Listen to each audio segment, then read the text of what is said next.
தஞ்சாவூர்ல ஒரு மீட்டிங் போயிருக்காரு. அங்க போயிட்டு எழுதி கொடுத்த ஸ்கிரிப்டை மட்டும் படிச்சுட்டு வரது இல்லாம எக்ஸ்ட்ராவாக சில ஆபாசமான வார்த்தைகள்லாம் போட்டிருக்காரு. டபுள் மீனிங் வார்த்தை. அதாவது காவிரியை பத்தி பேசினா காவிரியை பத்தி மட்டும் தான் பேசணும். அதை விட்டுட்டு எங்க தண்ணி வரணுமோ அங்க தண்ணி வரல அப்படிங்கிற மாதிரி த்ரிஷாவை உள்ள இழுத்து போட்டு பேசியிருக்கிற போல. இதை கேட்ட தாவிக்கா மகளிர் அணி தலைவிகள் பாத்தீங்கன்னா ஒரு கம்ப்ளைண்ட் கொடுத்துருக்காங்க. இப்ப நம்ம உதயனா 6 பிரிவின் கீழ ஜாமீன்ல வெளிவர முடியாத அளவுக்கு வழக்குகளை பதிவு பண்ணி அவரோட வீட்டுக்கே போய் அரெஸ்ட் பண்ணி வேண்ட கூட்டு வராங்க. இல்ல காமெடி என்னன்னா நம்ம சேகர்பாபும் ஏறி உட்காந்தினாரு. நானும் அப்படிதான், நானும் ஜெயிலுக்கு போறாங்க மாரி உள்ள உட்காந்தினாரு.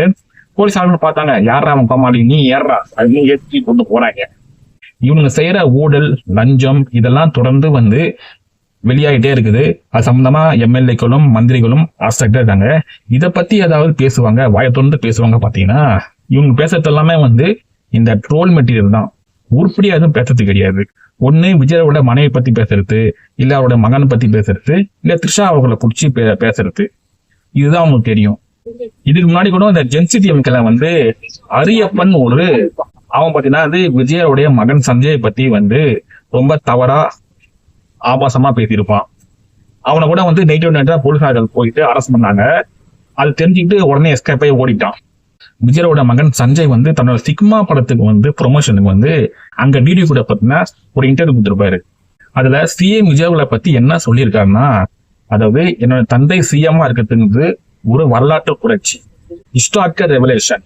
இதனால பாத்தீங்கன்னா எனக்கும் என்னோட தங்கைக்கும் என்னோட குடும்பத்துக்கு பாத்தீங்கன்னா கூடுதல் பொறுப்புங்கிறது கூடி இருக்குது. இந்த லெகசிய பாதுகாக்கிறதுக்கு நான் ரொம்ப கவனமா நடந்துக்கணும் அப்படிங்கிற மாதிரி தன்னோட தந்தையை பத்தி நிறைய இடங்கள்ல ரொம்ப பெருமையா பேசியிருப்பாப்புல. இப்ப விஜயோட மகன் சஞ்சய் கொடுத்த இந்த ஒரு இன்டர்வியூ பாத்தீங்கன்னா இந்த ஜென்சிடிஎம்க்கு பாத்தீங்கன்னா ஒரு பயங்கரமான ஒரு செருப்படியா இருக்கும். இனிமேலாவது இவங்க விஜயோடைய பர்சனல் லைஃபை பத்தி அவரோட குடும்பத்தை பத்தி பேசாம இருக்காங்களாம் பார்ப்போம். நம்ம ஸ்டாலின் அவர்கள் பஞ்சிலாம் விடுவாரு, இது பணங்காட்டு நரி, எந்த தளத்துல பக்கம் அஞ்சாது, நீங்க தான் பணங்காட்டு நரியாச்சு. அதாவது நீங்க பேசுறதும் பேசிடுறீங்க, ஆனா அது சம்பந்தமா ஒரு கேஸ்ன்னு வரும்போது அதை எதிர்கொள்ள முடியாம எதுக்கு பயந்து ஓடுறீங்க. அதாவது நம்ம உதயனாவே அரெஸ்ட் பண்ணிட்டாங்க. அடுத்து நம்ம சீமான் பாத்தீங்கன்னா பொதுமக்களை பார்த்தே முட்டாளு அப்படின்னு சொல்றாரு. அதாவது ஓட்டு போற மக்களையே தரையுள்ள பேசிட்டு இருக்காரு. கூடிய சீக்கிரம் அவருக்கும் ஒரு கைது நடவடிக்கை எடுத்தா ரொம்பவே சிறப்பா இருக்கும்.